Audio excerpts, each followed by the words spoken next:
Mengapa Korea Utara membuang-buang peluru kendalinya ke laut? Mengapa tidak menyimpannya agar Korea Utara tidak bernasib seperti Libya, seperti Irak, atau Suriah yang dihajar Amerika? Sebelum menjawab, kita melanjutkan pertanyaan berikutnya. Mengapa Amerika berperang melawan Tiongkok secara politik luar negeri dan sepertinya keduanya sekarang ini meningkatkan eskalasi dengan sedang memanaskan mesin perang untuk benar-benar perang militer? Namun kok keduanya tetap saling dagang? Amerika dan Tiongkok adalah negara saling dagang terbesar di dunia. Fakta, Tiongkok ekspor terbesarnya ke Amerika. Amerika ekspor terbesarnya ke Tiongkok, terutama manufakturnya. Tapi kok mau berperang secara militer?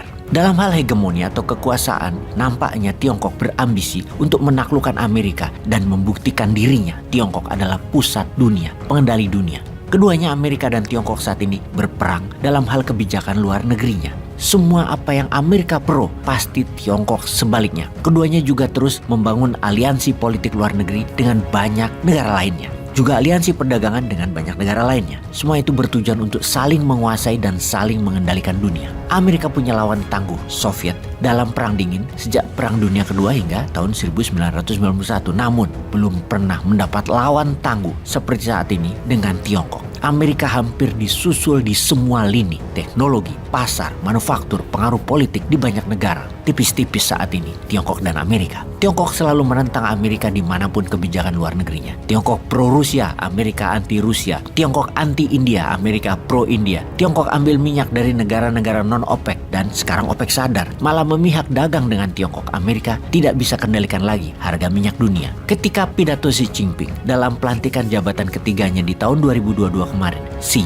mengatakan akan menjadikan satu China, satu sistem. Ini adalah kode keras buat Tiongkok pasti akan ambil Taiwan. Saat ini, satu China, dua sistem. Dua sistem dikatakan karena mainland Tiongkok sistemnya komunis, Taiwan sistemnya demokrasi. Cita-cita Chiang Kai-shek adalah Taiwan akan menasionalisasikan mainland dan menjadikan Tiongkok daratan negara demokrasi. Di sisi lain, cita-cita Mao Zedong adalah menjadikan Taiwan bersatu kembali. Taiwan dianggap provinsi yang hilang, harus masuk kembali ke komunis. Itulah satu Cina, dua sistem. Amerika pro-demokrasi, karena itu Amerika di belakang Taiwan. Kalau Indonesia pro yang mana ya? Oke, kita lanjut. Kita semua tahu bahwa Amerika adalah negara yang harus berperang karena perang merupakan dua hal utama agar Amerika memegang kendali dunia. Pertama, perang adalah sumber ekonomi karena APBN Amerika 20%-nya adalah keuntungan dari perang. Dan yang kedua adalah efek deterrent. Nah, kita ingin bahas dulu apa itu efek deterrent dengan mengambil contoh negaranya Kim Jong-un. Seperti informasi di awal, kita tahu ada sebuah taktik bernama deterrent atau efek gentar, di mana strategi ini dipakai agar musuh tidak jadi menyerang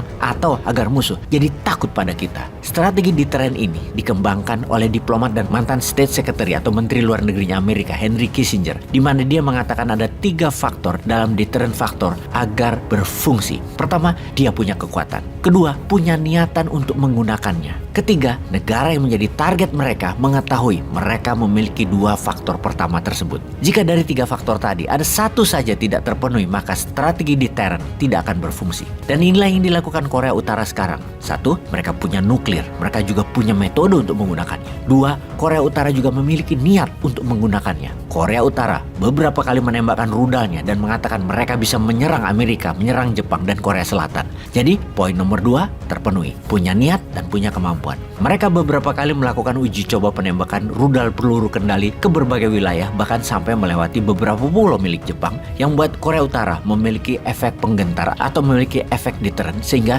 negaranya ditakuti bahkan oleh negara besar di kawasan. Mereka, Korea Utara, disegani oleh Jepang, oleh Korea Selatan, dan oleh Amerika. Mereka tahu, 3 negara itu tahu kemampuannya dari Korea Utara. Sekarang kita ke Wakanda sebentar. Poin pertama, adakah Wakanda memiliki senjata serang jarak jauh berhulu ledak nuklir? Punyakah teknologinya? Punyakah kemampuan memiliki dan memproduksinya? Juga memainkannya? Poin 2, punyakah Wakanda niat untuk menjadi negara yang disegani di kawasan? Ketiga, tahukah negara-negara lain di kawasan akan kemampuan dan niatan Wakanda tersebut? Oh, tidak ada ya ketiganya. Oke, kita tanya lebih lanjut. Karena tidak punya deterrent faktor, posisi tawar kita lemah, ya kita pilih aja pada nempel pada kekuatan asing, kekuatan hegemoni. Pilih nempel pada kekuatan demokrasi atau komunis sebagai mitra.